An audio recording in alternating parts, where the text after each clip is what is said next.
어떤 일을 하게 하면 반드시 이 일을 하게 되면 문제가 될 거라는 것을 알면서도 그럼에도 불구하고 그 일을 당당하게 하는 일이 있습니다. 그런 사람들이 있습니다.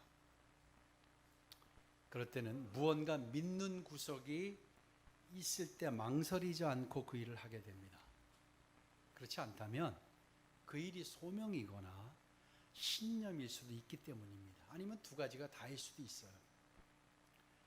오늘 본문에 결과가 뻔해요.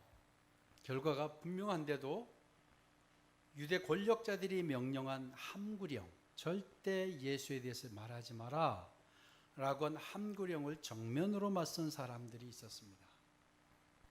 감옥에서 기적같이 풀려난 제자들의 이야기입니다.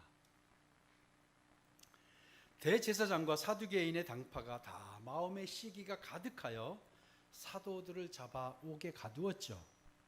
이제 그들은 탈출은 고사하고 누구도 만날 수 없는, 그래서 병사들이 지키는 공공감옥에 가두어 놓게 되었습니다. 밤에 주의 사자가 나타나서 갇힌 자들을 꺼내서 이제 성전으로 달려가라고 했고, 그 새벽이 다 된 시간이었지만 사도들은 성전으로 향했어요. 왜냐하면 생명의 말씀을 전해야 했기 때문입니다. 그리고 이 사실이 또 이제 바로 유대 지도자들에게 이제 전해졌고, 그리고 부하들을 보내서 다시 잡아들였습니다. 그렇게 붙잡혀온 사도들에게 이 이름으로 가르치지도 말라고 언금하였는데 어찌 된 일이냐라고 대제사장이 물을 때 베드로 사도가 이렇게 이야기합니다. 사람보다 하나님께 순종하는 것이 마땅하지 않느냐라는 말로 변론을 합니다. 그리고 예수님에 대해 또다시 설교를 시작합니다. 이제 이것을 들은 대제사장과 또 유대교 지도자들이 이제는 안 되겠다. 사도들을 묶어두는 게 아니라 이들을 아예 없애버리자라고 생각을 했어요. 이제 죽여버려야겠다라고 생각을 합니다. 이제 사도들은 풀려날 길이 없습니다. 여러 번 얘기했고 또 여러 번 갇혔고, 사실은 하나님께서 주의 사자를 보내서 그들이 풀려난 거지만 믿는 자들이 볼 땐 그렇지만 유대 지도자들이 볼 땐 탈출한 거잖아요. 다시 붙잡혀 왔어요. 이제 그들은 이제 풀려날 길이 정말 없어 보였습니다. 하나님이 이 위기 속에서 어떻게 하실까요?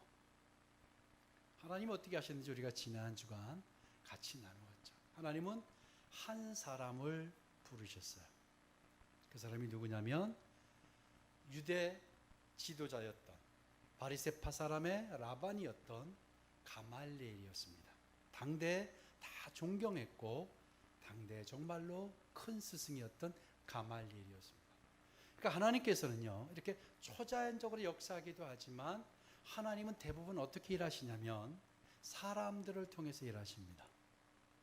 하나님은 하나님의 일이 사람들을 통해서 이루어지도록 그렇게 인도하신다는 겁니다. 정말로 당시에 하나님께서 가말리엘을 세우신 것은, 그래서 그들에게 중재안을 내놓고 설득한 것은 그야말로 여러분 정말로 오묘하고 오묘한 하나님의 방법이었다라는 것을 우리가 알게 되었습니다. 가말리엘은 이스라엘 모든 사람들이 존경하는 인물입니다. 그가 죽었을 때 율법의 영광이 떠났다라고 사람들이 할 정도로 정말로 존경받는 사람이었습니다. 그런데 가말리엘이 보니까 지금 유대 지도자들이 하는 행태가 지금 사도들이 율법을 그리 크게 어긴 일이 아니에요. 보니까 또 그리고 지금 재판하고 가두관이 진행하는 모든 과정이 상식적이지도 않았고요. 그리고 공정하지도 않다고 여겼기 때문에 가말리엘이 나선 겁니다. 가말리엘이 그렇게 해서 내놓은 중재안은 누구도 반론을 제기할 수 없게 되었고 결국 사도들을 다시 방면할 수밖에 없게 되었다. 그래서 놀라운 일이 일어났다라는 말씀을 나누었습니다. 근데 우리는 이런 궁금증이 생길 거라고 생각합니다. 하나님께서 가말리엘이 아니라 정말로 엄청난 전무후무한 기적 같은 일을, 홍해가 갈라지는 것 같은 기적 같은 일을 하나님이 베푸셔서 그들을 두렵게 하고 다시는 그런 일을 벌이지 못하게 그 자리에서 누구 사람을 죽인다든가 뭐 여러 가지 일들을 할 수 있었는데 하나님은 이렇게 하지 않고 가말리엘을 보냈어요. 왜 그랬다고 그랬죠? 이미 초대교회를 통해서 사도들을 통해서 표적과 기사를 많이 보여주셨어요. 누가 봐도 감동할 수밖에 없고 누가 봐도 두려워밖에 할 수밖에 없는 일들을 하나님이 보여주셨는데 불구하고 그럴 때마다 유대 지도자들은 어떻게 되었다고요? 마음이 더 완악해져 갔어요. 그런 기적을 볼 때마다 더 마음의 시기가 가득해져 갔기 때문에 또 하나님이 기적을 베푼다 해도 그들이 하나님께 돌아오고 굴복하고 하나님을 두려워하지 않을 것이 확실했다는 거예요. 그래서 하나님은 가말리엘을 세워서 그를 통해서 이번에 이들을 풀려나게 한다라는 겁니다. 어느 누구도 가말리엘의 논리에 반박할 수 없도록 가말리엘은 논리적으로 그들을 지적하고 책망하기까지 하면서 사도들을 풀어줄 것을 제안하죠. 사실 이 일은 복음을 위해서 복음이 전 세계로 흘러가야 되기 때문에 하나님께서 가말리엘을 선택하셔서 이제 하나님이 적절하게 개입하셨다라는 겁니다. 자, 이제 사도들을 풀어줘야 되는데 명분이 없기 때문에 채찍질을 합니다. 그리고 예수 이름으로 다시는 말하지 마라 라는 걸 또 금합니다. 이 함구령을 내립니다. 그리고 풀어줍니다. 이때 사도들이 풀려나면서 자신들이 예수 이름을 위하여 능욕받는 것을 합당한 자로 여기심을 기뻐했다 그랬죠. 그렇게 하면서 공회를 이제 나서게 됩니다. 자, 그리고 오늘 우리가 말씀을 나누고자 하는 것이 바로 그리고 그들이 무엇을 했는지 오늘 우리가 그것을 나누려고 합니다. 그렇게 풀려난 우리 사도들이 무엇을 했을지 오늘 본문 42절이 증언을 하고 있습니다. 우리 42절을 같이 한번 5장 42절을 같이 한번 읽도록 하겠습니다. 큰 소리로 시작. 그들이 날마다 성전에 있든지 집에 있든지 예수는 그리스도라고 가르치기와 전도하기를 그치지 아니하니라. 아멘. 여러분, 이 말 속에 담겨있는 이 행간에 담겨있는 의미가 정말 만만치 않습니다. 여기 보니까 전도하기를 그치지 아니하니라 그랬죠. 그치지 않았다라고 하는 이 말 속에는 그쳐야 되는 상황이었다라는 거예요. 그리고 그칠 수밖에 없는 상황이었다라는 거예요. 그렇게 해야만 하는 상황이었는데 그들은 그치지 않았다라는 의미예요. 그리고 날마다라는 단어 헤메라는 하루 종일, 낮 동안 하루 종일이라는 의미를 가지고 있어요. 그러니까 매일매일이라는 의미도 되지만 이것은 하루 종일이라는 의미가 됩니다. 그러니까 그들이 어떻게 해요? 하루 종일 성전에 있든지 집에 있든지 바로 가르치는 것과 전도하기를 그들이 그치지 않았다라는 거예요. 우리가 생각할 때 당연히 사도들은 가르치는 것과 전도하는 것을 당연히 해야 되죠 라고 생각할 수 있지만 그때 상황은 지금 방금 석방되었어요. 예수가 그리스도라고 하는 것을 가르쳤기 때문에 붙들렸었어요. 여러 차례. 그래서 이번에도 다시 한번 함구령을, 이번에는 아마 여러 가지 말을 했을 거예요. 성경에 기록되어 있지 않지만 그래서 여러 가지 말을 하면서 채찍질하고 다시 한 번만 예수가 그리스도라고 가르치면 너희들은 죽음을 맞을 거라는 이야기도 했을 거예요. 그리고 풀려난 거예요. 자, 그런데 그들이 풀려나자마자 바로 성전에 있든지 집에 있든지 하루 종일 예수는 그리스도라고 가르치는 것과 전도하기를 멈추지 않았다는 사실을 우리가 주목할 필요가 있습니다. 왜 이 일이 중요한가? 왜냐하면 초대교회의 부흥과 아주 깊은 관련이 있습니다. 이들이 풀려나서 한 일은 초대교회와 초대교회의 부흥과 기독교 역사에서 아주 굉장히 중요하게 관련되어 있습니다. 그렇다면 하루 종일 동안 어디서든지 제자들이 한 일이 구체적으로 무엇일까요? 바로 가르치는 것과 전도하는 것이라고 했잖아요. 그런데 여러분, 이 가르치는 것, 전도하는 것, 석방된 이 사도들이 사내들인의 함구령을 정면으로 이게 도전하는 거죠. 정면으로 맞서는 거예요. 지금 하지 말라고 했잖아요. 그런데 책시까지 하면서 그 형벌을 받고 나와서도 그 일을 했다는 거예요. 다시 말하면 사내들인의 위협적인 명령을 정면으로 무시한 겁니다. 이게 단순한 일이 아니에요. 그러면서 오직 예수가 그리스도여 주가 되신다는 사실을 전파하는데 자신들의 목숨조차 아끼지 않았다라는 겁니다. 여러분 아시겠지만 사도들이 이미 여러 차례 경고를 받았죠. 그래서 감옥에도 갇히고 재판도 여러 번 받았어요. 또 가말리엘을 통해 가까스로 풀려나게 되었어요. 그런데 여러분 정말 지혜가 있다면, 속이 있다면, 생각이 있다면, 그런 사람이라고 한다면 아마 잠시 그 일을 멈출 수도 있어요. 멈추는 게 마땅하다 생각할 수 있어요. 우리가 세차게 소나기가 내리면 우리가 피하잖아요.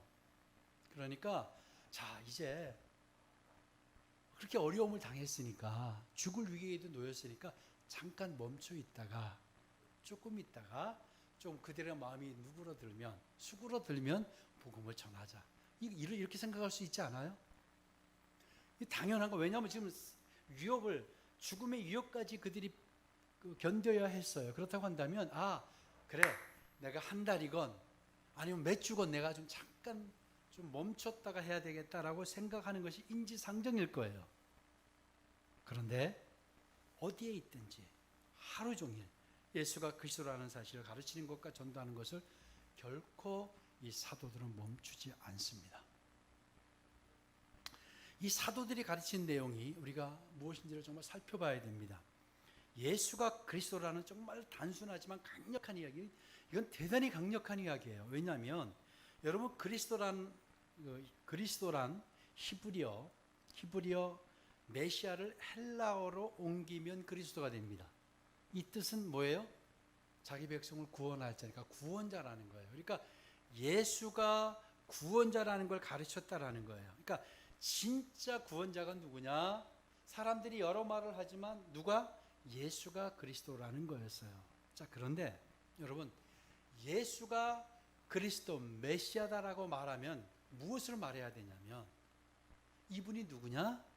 바로 십자가에 죽은, 나무에 달려 죽은 예수였다라는 걸 이야기해야 됩니다. 그렇게 되면 예수를 십자가에 단 사람들이 유대교 지도자들이에요. 그들이 갖가지 죄목을 뒤집어 씌워서 거짓 증거까지 만들어서 재판을 해서 예수님을 죽인 거잖아요. 이 일을 얘기 안 할 수가 없어요. 예수가 누구인지를, 어떤 분인가를 얘기를 해야 돼. 그래서 이 유대 지도자들이, 대제사장과 사두개파 당원들이 그렇게 예수를 말하지 말라고 그랬던 거예요. 예수가 단순히 그리스도가 아니라 자신들이 잡아 죽인 그 예수가 그리스도라는 것. 여러분 이스라엘 민족에게 있어 그리스도란, 메시아란 우리가 생각하는 그냥 구원자가 오신다의 개념이 아니에요. 여러분 이스라엘의 역사를 아실 겁니다. 그들은 엄청난 고통과 박해와 고통을 당했던 사람들이에요. 지금도 그 예수님 시대 그때도 로마의 압제에서 그들이 고통 가운데 있었고요. 그들이 얼마나 많이 포로로 끌려갔습니까? 아시죠? 그들의 역사. 70년 동안 포로로 끌려갔다가 돌아왔어요. 그런가 하면 수도 없이 우리 민족이 외세의 침략을 받은 거는 정말로 비교가 되지 않을 정도로 늘 이방의 침략을, 그리고 고통과 어려움을 늘 당했던 민족이 바로 이스라엘 민족이에요. 그래서 그들이 대망하는 메시아는 이게 보통의 의미가 아닙니다. 그들의 천명이고 정말 생명인 거예요. 근데 그 메시아가 누구라고요? 유대교 지도자들이 잡아 죽인 예수라는 거예요. 이것은 사실 경천동지할 이야기예요. 그래서 그들이 그토록 예수가 그리스도라는 사실을 말하지 못하게 끊임없이 옥에 가두기도 하고 끊임없이 제재시키고 했던 거예요. 자신들의 치부가 다 드러나게 됩니다. 근데 여러분, 이 예수가 그리스도라는 사실을 증언하는데, 그렇지만 사도들은 일생을 기꺼이 바치죠.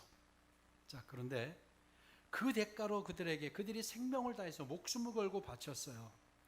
여러분 누구나 다 한 분야에 평생 목숨을 걸고 하면 뭔가는 얻어지지 않나요? 네. 그게 기술이건 장사건 정말로 답답할 정도로 한 곳에 정말로 몰입해서 그것만을 위해서 대대로 물려가면서 하게 되면 어느 정도는 다 살더라고요. 그렇죠? 어느 정도의 결과가 다 있어요. 근데 사도들이요, 그들이 정말로 목숨을 바쳐 일생을 다 바쳐서 예수가 그리스도라는 사실을 전했을 때 그들에게 돌아온 것은 세상의 권세나 부귀가 아니었어요. 오히려 그들에게 되돌아간 대가는 혹독한 핍박과 박해를 거쳐서 원형 극장에서 맹수의 밥이 되거나 참수형 혹은 화형을 당하는 것이었습니다. 그들이 목숨을 바쳐 했던 일의 결과가 뭐라고요? 화형당하거나 참수형을 당하는 일이었어요. 그렇지만 그들은 조금도 죽음을 두려워하지 않고 예수님께서 부활하셨다고, 예수가 바로 그리스도라고 외치며 다 하나둘 죽어갔습니다. 복음은 이런 거예요. 여러분이 예수를 믿고요, 보다 나은 미래, 풍요한 미래를 기대하신다면 여러분 생각을 바꾸셔야 됩니다. 복음을 전하고 목숨을 거는 일이, 그 대가가 풍요한 미래가 열리고 물질이 들어오고, 이게 사도들은 목적이 아니었어요. 그들의 목표가 아니었어요. 우리가 사도들의 삶을 우리가 바라보면서 우리가 그들의 삶을 우리가 따라갈 필요가 있어요. 그들이 혹독하게 살아갔지만 그들에게 다가온 것은 끊임없는 박해와 핍박과 고통이었어요. 이게 어찌 보면 그리스도인의 삶일 수도 있습니다. 그리스도인의 삶은 물론 하나님께서 때를 따라 축복을 하시지만 그리스도인의 삶이란 이 땅에서 부귀영화를 누리는 게 아닙니다. 그 목표를 가졌다면 여러분 빨리 멈추셔야 돼요. 아니면 우리에게 돌아오는 건 실망밖에 없을 겁니다. 제자들이 그것을 몰랐을까요? 그럼에도 불구하고 제자들은 그것을 향해서 달려갑니다. 자, 이제 우리 그리스도인들이 무엇을 해야 하는지 분명해지지 않았습니까? 우리가 해야 될 게 뭐예요? 예수가 그리스도라는 것을 가르치고 전하는 거예요. 아멘. 예수님 믿으면 복 받아요. 예수님 믿으면 사업 잘 돼요. 이렇게 전하는 거 아니에요. 이게 아니라 예수가 누구라고요? 구원자입니다. 우리를 구원할 분이 누구라고요? 예수님입니다라고 이야기하는 거예요. 바로 우리를 구원할 분이 누구인지를 말하고 전해야 하는 것이 바로 우리의 사명이고 우리의 존재 목적입니다. 이것을 위해서 때로는 신약을 공부하는 사람이 있는가 하면 복음을 전하기 위해 나는 그걸 못하지만 물질로 감당하는 자들도 있죠. 여러분, 우리가 살고 있는 이유와 목적이 분명해져야 합니다. 아멘. 많은 사람들이 이런 이야기를 해요. 제가요, 형편이 조금 나아지거나 여건이 좋아지면 복음에 힘쓸게요. 여러분, 이런 기도, 이런 생각 한 번씩 다 해보셨죠? 아니면 여전히 지금도 그러고 계세요? 어떠세요? 제가요, 형편이 조금 나아지면, 제가 이 문제만 해결되면 제가 하나님 일을 열심히 할게요. 제가 그때는 뒤도 돌아보지 않고 제가 열심히 할게요. 이런 기도 여러분 한두 번씩 해보셨죠? 그런데 성경은 하나님 우리 그렇게 말하지 않으세요? 형편이 좋을 때, 상황이 좋을 때만 복음을 전하라. 그게 유익하다라고 말하지 않아요. 우리 디모데후서 4장 2절을 한번 같이 읽도록 하겠습니다. 오늘 성경은 하나님 우리에게 뭐라고 말씀하시냐면, 같이 읽겠습니다. 시작. 너는 말씀을 전파하라. 때를 얻든지 못 얻든지 항상 힘쓰라. 범사에 오래 참음과 가르침으로 경책하며 경계하며 그 말 권하라. 아멘. 자, 우리가 하나님의 일을 어떻게 언제 해야 된다고요? 때를 얻든지 못 얻든지 어떻게 해요? 항상 힘쓰라. 여기서 이 말은 우리나라 성경에는 힘쓰라, 정말 애쓰고 힘써서 해라라는 것으로 번역을 해서, 원어를 보니까 에피스템이라고 해서요, 곁에 두라, 곁에 있어라, 가까이 있어라. 그러니까 말씀을 전파하라. 때를 얻든지 못 얻든지 어떻게 해요? 항상 말씀과 함께 있어라. 항상 말씀을 곁에 두라. 이걸 우리나라 성경은 힘쓰라라고 번역을 했어요. 자, 언제 해야 돼요? 우리가 하나님의 일을, 복음을 전하고 하는 건 언제 해야 돼요? 때를 얻든지 못 얻든지 항상. 내가 여건이 좋아지면, 상황이 좋아지고 내가 좀 이 문제가 해결이 되면 하나님의 일을 할게요. 아니라는 거예요. 사도들은 이것을 알았어요. 여건이 나아지면 하라고 말씀하지 않으셨기 때문에 때를 얻든지 못 얻든지 항상 그 일에 힘쓰게 되었던 거예요. 그들이 왜 그랬을까요? 디모데후서 4장 8절을 한번 보겠습니다. 이제후로는 같이 읽습니다. 이제후로는 나를 위하여 의의 면류관이 예비되었으므로 주 곧 의로우신 재판장이 그날에 내게 주실 것이며 내게만 아니라 주의 나타나심을 사모하는 모든 자에게 도니라. 아멘. 뭐를 위해서요? 의의 면류관. 자, 그렇다면 우리가 이 사명을 감당하는 이유는 하나예요. 성경에 우리 고린도전서에 보면 다 우리가 다름질하는 자라고 그랬어요. 다 경주하는 자예요. 여러분, 운동장에서 경주하는 자들의 목표는 뭔가요? 나는 이번에 꼴찌를 할 거야. 이게 목표인가요? 그리고 경주하는 사람은 하나도 없죠.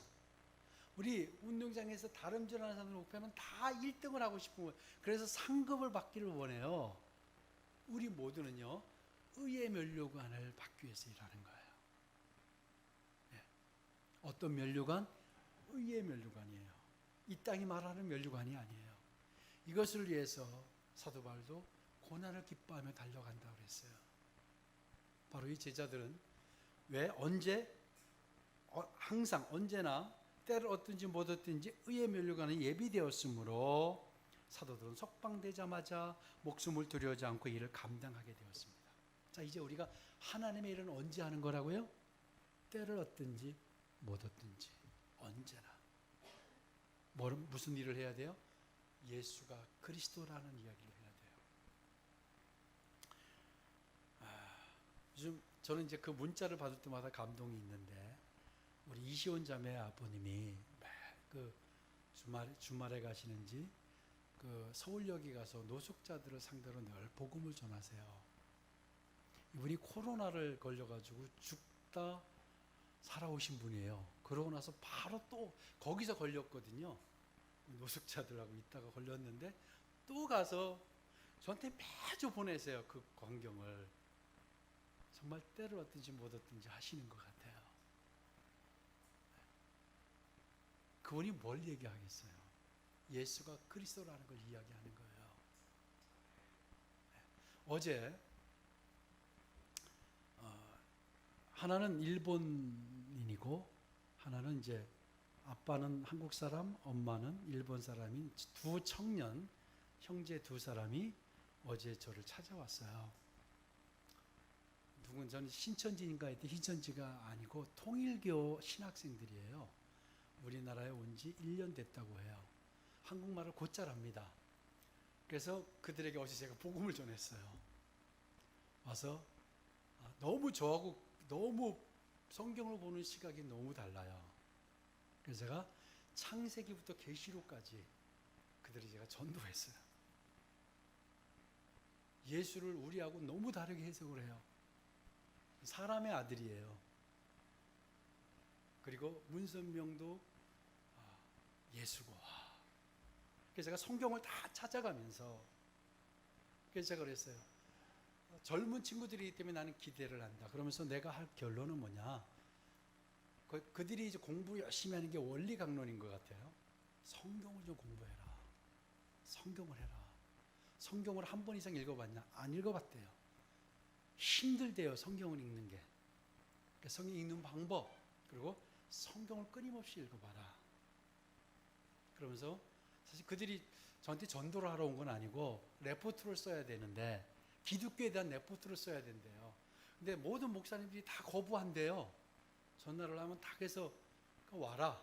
그래서 제가 이제 해서 복음을 전하고 그러면서 이제 그들과 얘기를 하는 가운데 정말 열정이 대단해요.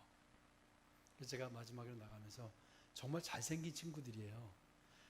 여친 있어? 그랬더니 없대요. 그래서 왜 없어? 그랬더니 우리는 합동 결혼식을 하기 전까지 사귀면 안 됩니다. 그러더라고요.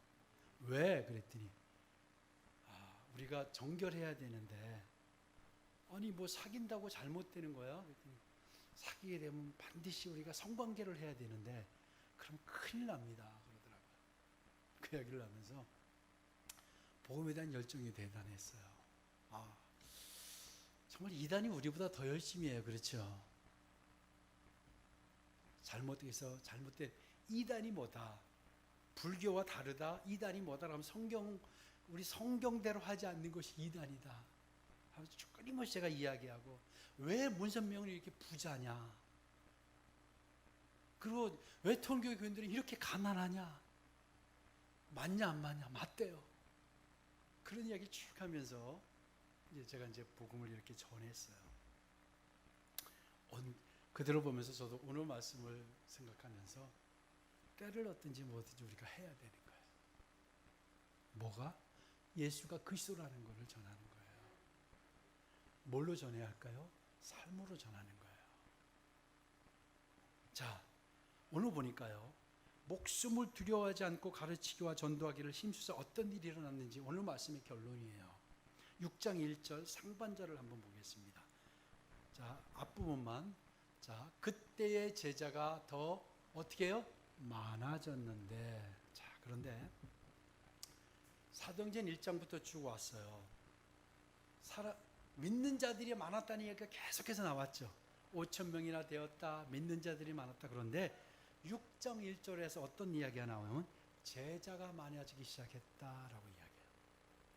그러니까 초대교회의 부흥의 열쇠가, 복음의 부흥의 열쇠가 바로 여기에 있었어요. 초대교회를 구성하고 있던 사도들과 120명의 믿는 자들이 가장 먼저 한 일이 뭐죠? 예수님의 명령을 따라 모여 성령을 기다렸어요. 성령이 오셨어요. 기적을 경험했어요. 그래서 표적과 기적이 나타났어요. 그리고 은혜를 받은 사람들이 자신의 땅과 집을 팔아서 가난한 사람들을 돕기 시작을 했어요. 그리고 병자와 아픈 자들과 이런 귀신 들리는 자들이 고침받고 나음을 입었어요. 그래서 유대 지도자들이 시기가 가득했고 급기야 제 아들을 투옥했고 죽이려고 했고, 그럴 때마다 하나님이 구해 주셨고 기적을 베푸셨고 가말리엘을 등장시키셨어요. 그런데 사도들은 그런 가운데도 주님을 배반하거나 구차하게 타협하지 않았죠. 담대하게 지혜가 임했고 굴복하지 않았고, 그리고 하나님은 그들을 또 풀어내셨어요. 그리고 그들이 나와서 목숨을 두려워하지 않고 함구령의 정면에 맞서서 복음을 전하고 예수가 그리스도라는 사실을 전했더니 6장 1절에 제자가 많아졌다라고 증언하고 있는 거예요. 그래서 우리가 이 말씀에 주목할 필요가 있는데요, 믿는 사람이 많아졌다라고 하지 않았어요. 그렇죠? 제자가 많아졌다. 이 제자라는 단어 마데테스는요, 배우는 자, 생도, 이런 의미를 가지고 있어요. 그전에는 사도행전 2장 47절에 보면은요, 하나님을 찬미하며 또 온 백성의 칭송을 받으니 주께서 구원받는 사람을 날마다 더하게 하시니라. 구원받는 사람, 소조라는 단어를 썼고요. 사도행전 4장 4절에 가면 말씀을 들은 사람 중에 믿는 자가 많으니 남자의 수가 5천이나 되었더라. 여기서 믿는 자, 피슈티오라는 단어를 사용했어요. 그런데 그동안 믿는 자들이 많이 등장했지만 6장에 와서 비로소 마데테스, 제자, 생도가 등장하기 시작한 거예요. 교회의 부흥은 이런 생도 같은 사람들, 그리고 이 제자, 배우는 자, 이런 사람들이 늘어날 때 초대교회가 부흥을 한 겁니다. 믿는 사람이 많아진다고 부흥하는 게 아니에요. 어떤 사람이요? 내가 제자가 되는 거예요. 내가 생도가 되는 거예요. 그런 삶이 초대교회와 바로 1세기를 움직이기 시작했던 거예요. 그래서 6장에 와서 비로소 제자가 많아지더라. 그러고 나서 어떤 일이 일어나서 바로 초대교회 집사들이 생기기 시작을 합니다.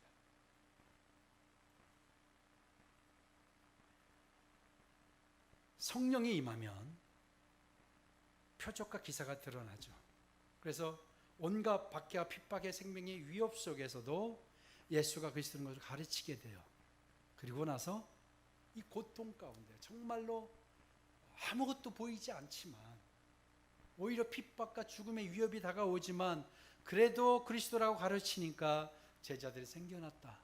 이 말씀은 오늘 저에게, 여러분에게 주시는 말씀입니다. 네, 우리 교회가 부흥하는 것은 믿는 자들이 많아지는 게 아니고요, 성령을 경험하는 자들이 많아지는 게 아니고요, 그것으로 그치면 안 되고 어떻게 해요? 내가 생도와 같이. 여러분, 생도라고 하는 의미는 어떤 의미예요? 전 인생을 투자하잖아요. 기숙하면서 배우고 전 인생을 다 시간을 투자하잖아요. 이런 사람들이 생기기 시작할 때 바로 초대교회가 부흥하기 시작했다라는 겁니다.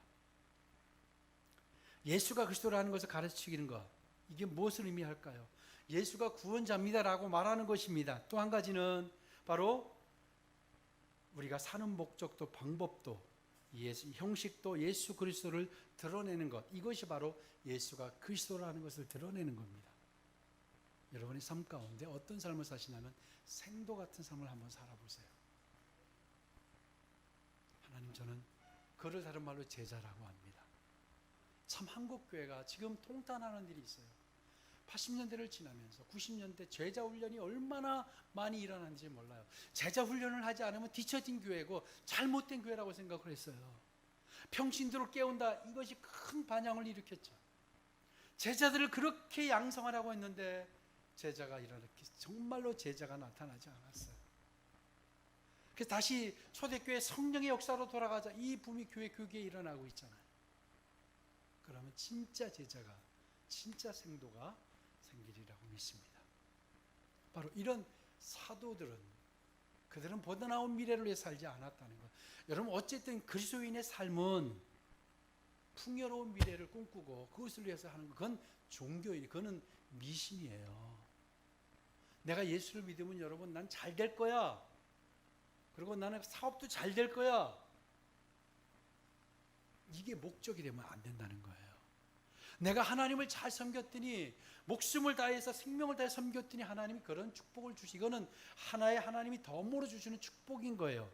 근데 이게 본질이 돼서는 안 되는 거잖아요. 우리가 잘못되는 것은, 우리가 하나님께 온전히 축복을 받지 못하는 것 중에 하나는 우리의 목표가 잘못됐을 수도 있어요. 그들은 샘도와 같은 마음으로 제자가 늘어나기 시작하자 교회가 부흥하고 집사를 세워야 되고 이런 일들이 일어나게 되었다는 것을, 이 말씀이 오늘 우리에게 주시는 의미가 크다고 믿습니다. 우리도 베드로와 사도들과 같이 이런 일을 감당할 수가 있어요. 베드로전서 2장 9절이 이렇게 말합니다. 너희는, 같이 읽습니다. 시작. 그러나 너희는 택하신 족속이여 왕같은 제사장들이여 거룩한 나라여 그의 소유가 된 백성인 이는 너희를 어두운 데서 불러내어 기의 기이한 빛에 들어가게 하신 이의 아름다운 덕을 선포하게 하려 하심이니라. 아멘. 사도들은요, 어두운 데서 불러내어 기이한 빛에 들어가게 하신 것을 알았어요. 이것이 무슨 의미인지를 알았어요. 그리고 택하셨고, 그리고 왕같은 제사장으로, 거룩한 나라로, 소유된 백성으로 부르신 것을 알았어요. 우리도 하나님께서 그렇게 부르셨어요. 우리를 택하신 족속이요. 그래서 여러분이 이 자리에 앉아 계시는 겁니다. 그리고 왕같은 제사장들이요. 우리가 하나님께 나아갈 수 있게 되었죠. 하나님께 여러분 다 기도하시죠. 다 제사장의 직분을 가지고 있는 거예요. 그리고 우리는 거룩한 나라예요. 그리고 하나님 백성이, 소유된 백성이에요. 우리가, 예수님이 하나님께서 우리를 부르신 이유가 분명해지지 않았습니까? 데살로니가 후서 2장 14절을 보면 이를 위하여 우리의 복음으로 너희를 부르사 우리 주 예수 그리스도의 영광을 얻게 하려 하심이라. 아멘. 예수님의 영광에 우리를 참여시키기 위해서요. 하나님께서 우리를 부르신 이유는 예수께 재림하실 때 예수님이 누리는 영광, 예수님의 영광에 바로 참여하도록 하는 데 있다라는 거예요. 로마서 8장 17절 18절이 이야기하고 있습니다. 여러분, 이제 다 생도가 되어봅시다. 여러분의 삶을 다 포기하고 이제 맨날 교회만 나오라는 의미가 아닙니다. 여러분의 삶을, 그런 삶을 드리라는 거예요. 그러면 사람들이 예수가 그리스도구나 라는 것을 알게 되는 거예요.